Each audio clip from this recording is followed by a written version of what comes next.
too.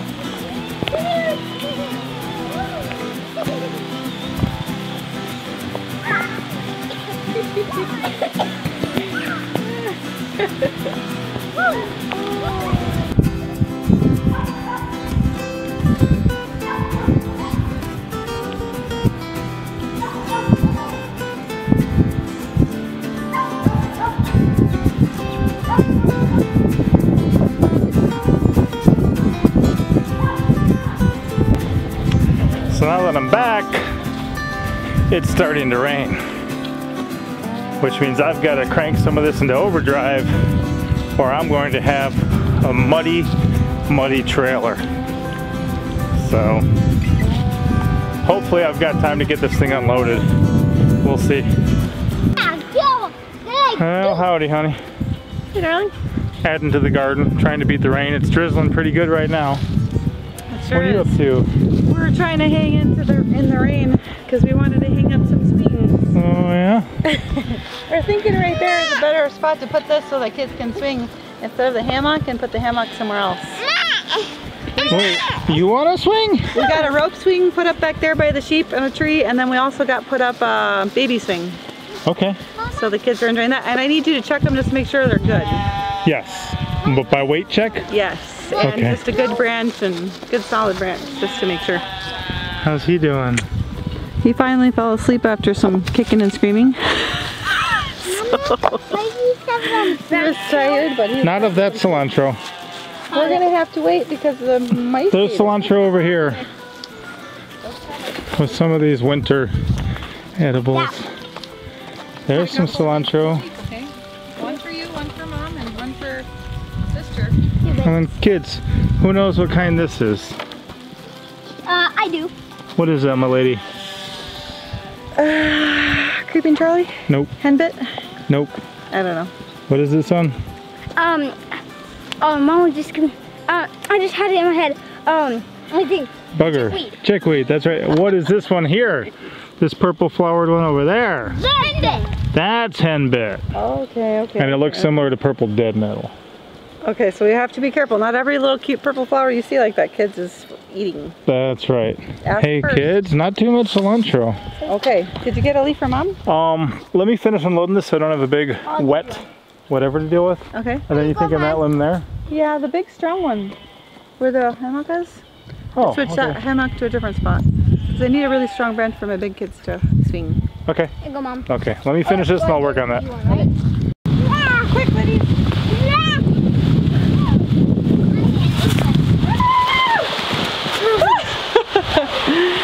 Oh boy, we got rained on. What's going on? We're getting rained on. We needed shelter. So all the girls came and ran, and guess what the boys did?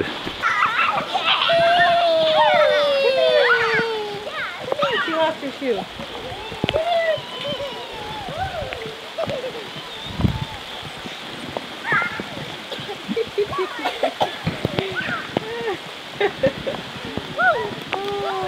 So we can cross showers off the list for today. Thumbs up. Put those arms up. And Yeah. Water my armpits, they'll probably grow. Oh, now she's running. They're lightened up, so she's back on the prowl. You're going through my nursery. Okay.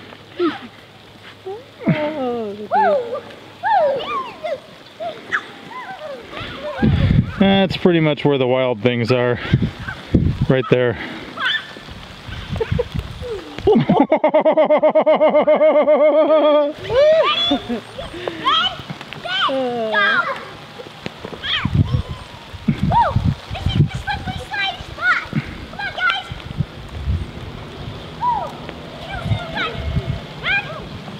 Those are my wife's children.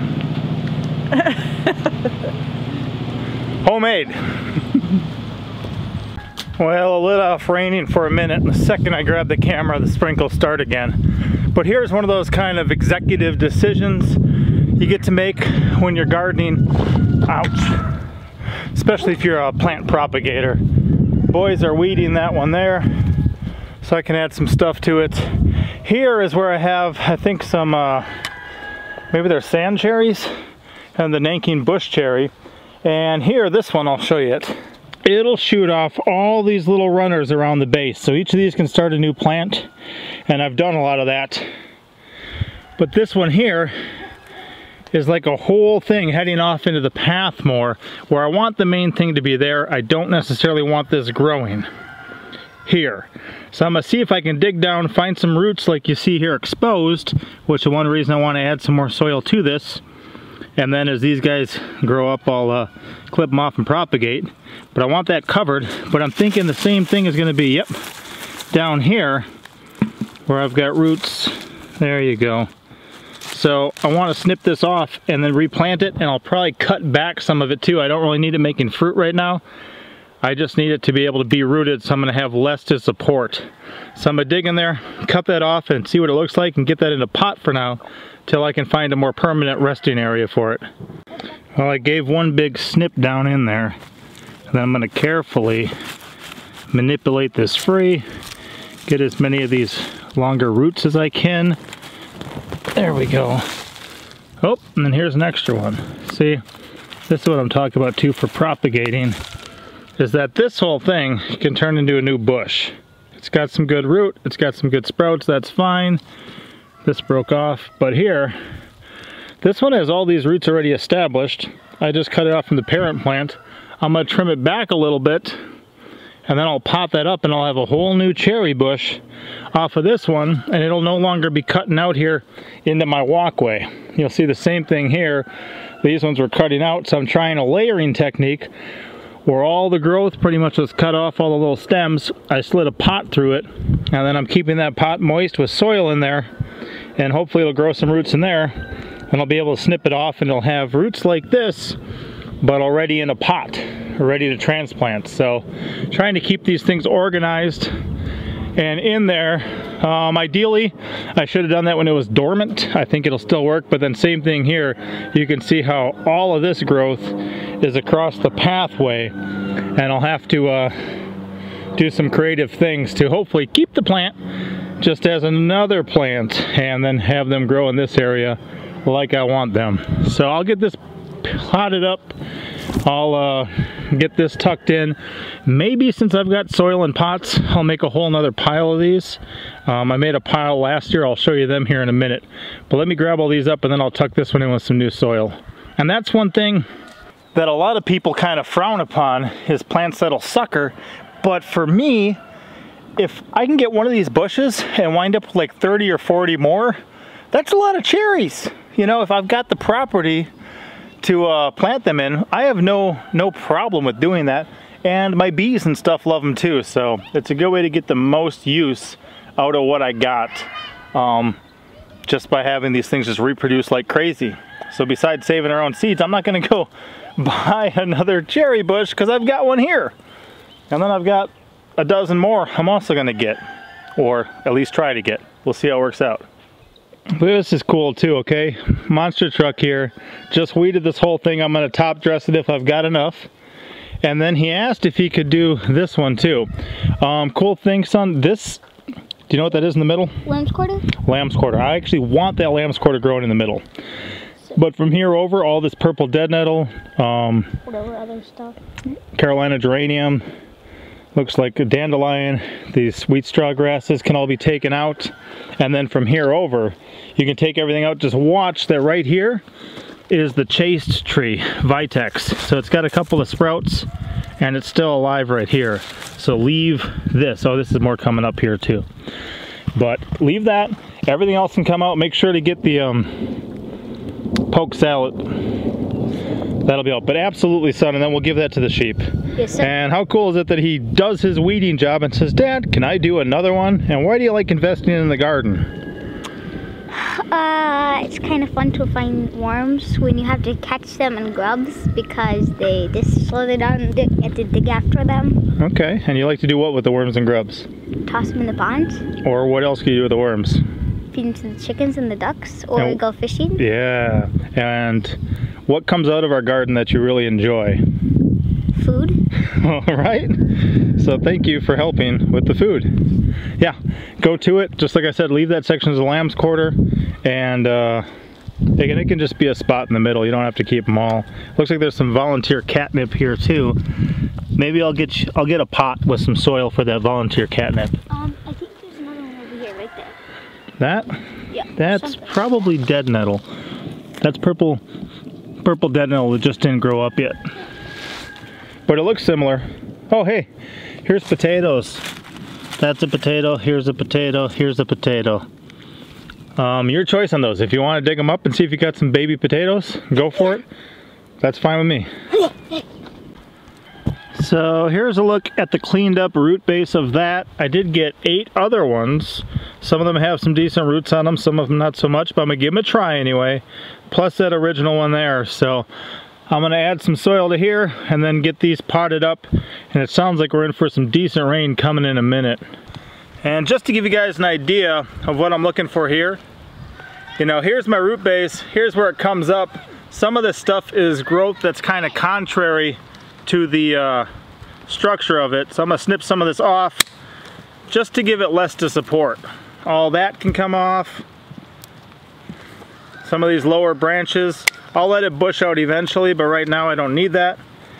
And since this does root so well, another thing I could do, and I may just drop them in water to begin with, maybe with a little bit of willow or rooting hormone, is that I could take some of these guys, and I don't need all those flowers, you know, so I'm just gonna snip it here. Maybe I'll drop it in some water and see if I can get that to grow some roots, just to get an extra pile of plants for free with minimal effort, because I don't mind that.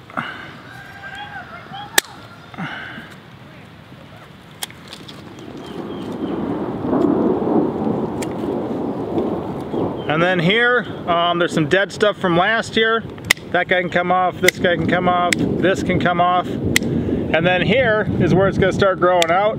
So I'm just gonna cut these back so they have some leaves and stuff, but they've got that much less. So from that root base, I'm just gonna prune it back to here, put this in the pot, and then like I said, even some of these that are waking up, I can strip all that stuff off of them, have just a bare stem pretty much with a little bit of stuff at the tip, and try that too. I don't mind experimenting. This thing roots so well based on how it's suckering everywhere that if I take these and maybe drop them in water, that's not a lot of effort for me. It's amazing how many plants I have for free and how often people are just amazed at how simple some of these plant propagation techniques are.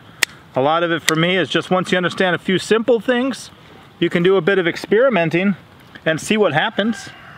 And then also understanding that these plants, they want to live.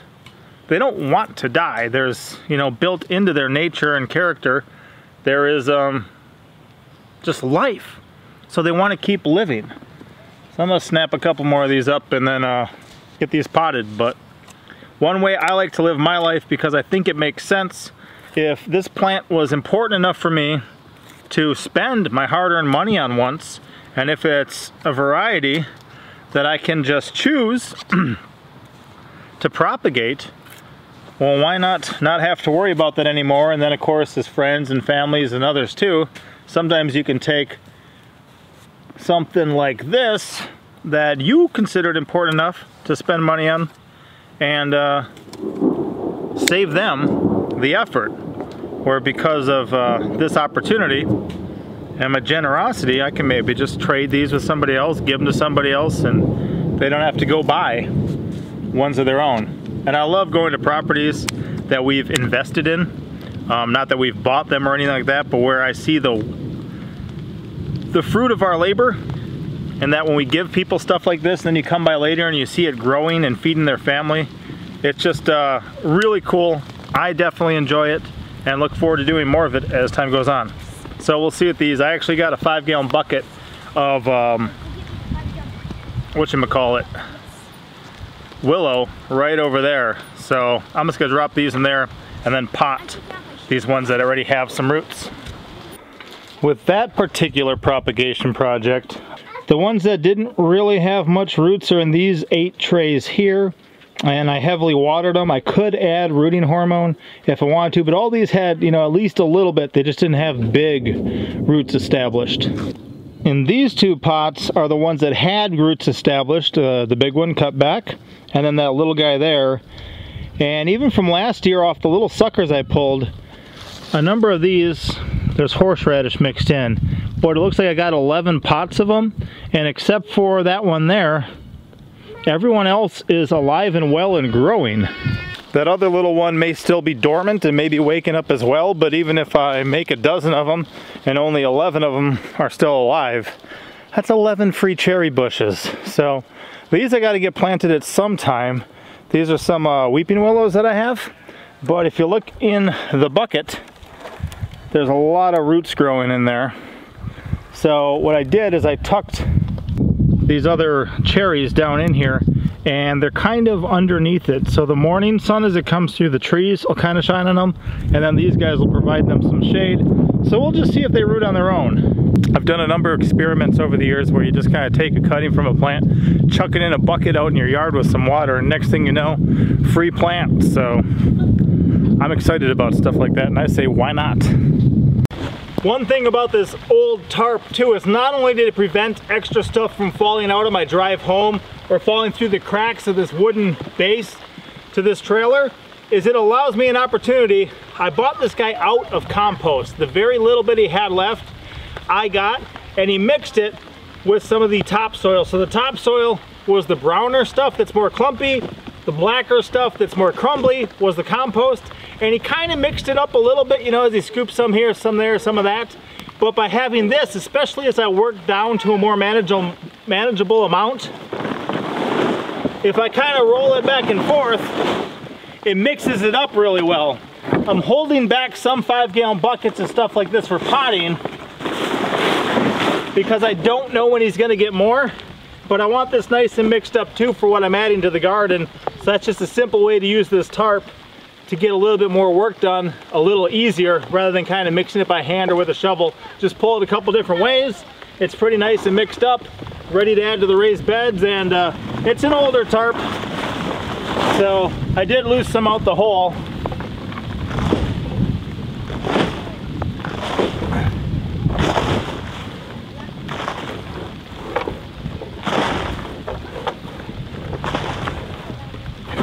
But for a project like this, I wouldn't want to use a brand new tarp anyway.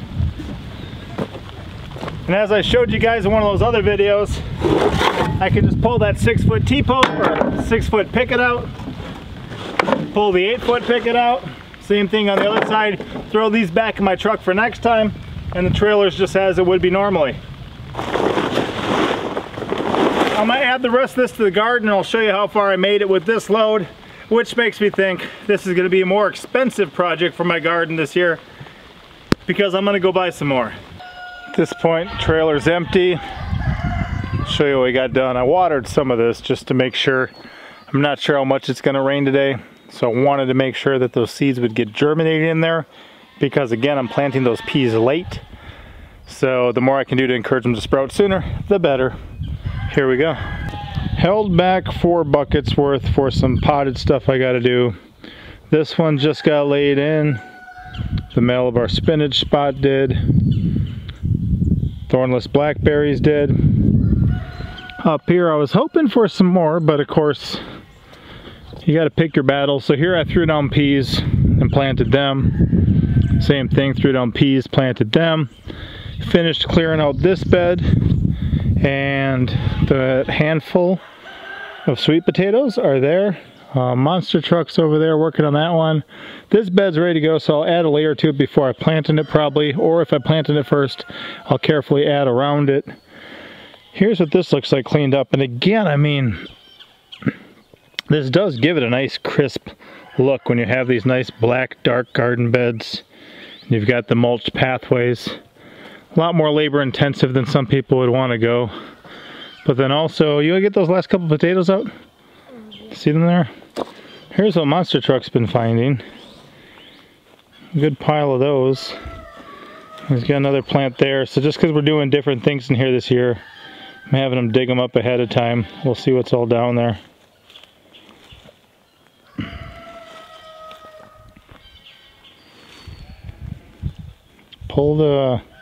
Make sure to pull the soil towards the middle of the bed, not towards the edge. So hop in right about here and pull this way. That way we're not knocking soil out into the runway.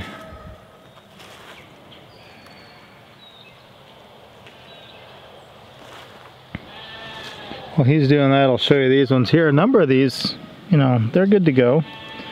We can either eat them or plant them. Here you see one with a good good root on there. Here's probably the biggest one so far. But we'll either eat them up, and probably some of those smaller ones we'll put back in a different bed to grow. Because probably our last video was that root stout potato planting. Is it hard down there? Yeah, it's hard. There must be something stuck down there in the bottom. Let's see. Oh, I got him. There he is, right there.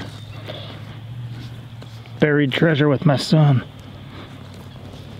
Oh, and that's only one. So one thing with this too, I'm probably gonna try. Let's break this off. The one that was growing that we lost last year, or missed from last year. And why don't you go tuck these down into that straw from last time. Okay, fill in your hole, and you know the straw we planted last time? Yes, sir. Tuck that down in there. Probably with a handful of these guys here. Those can go down there too. And these bring in, you guys can eat those up. Yes, sir.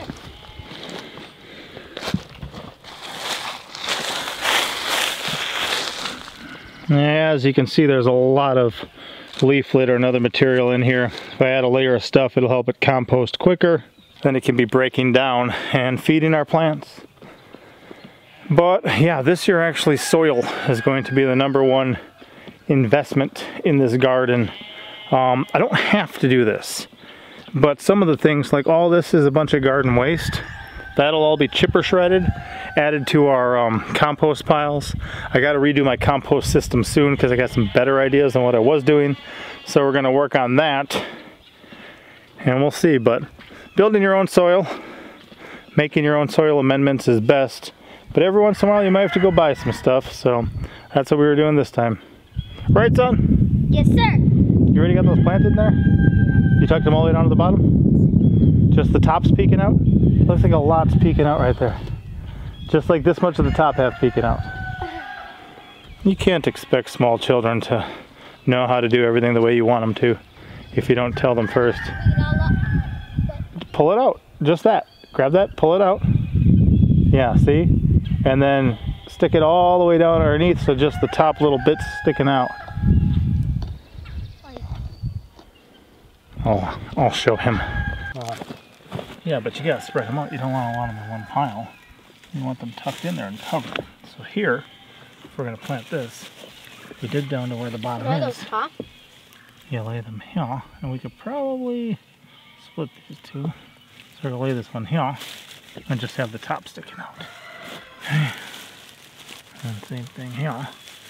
Just have the top sticking out. And as these grow up, we'll continue to add to them, which is why we got the extra straw over there.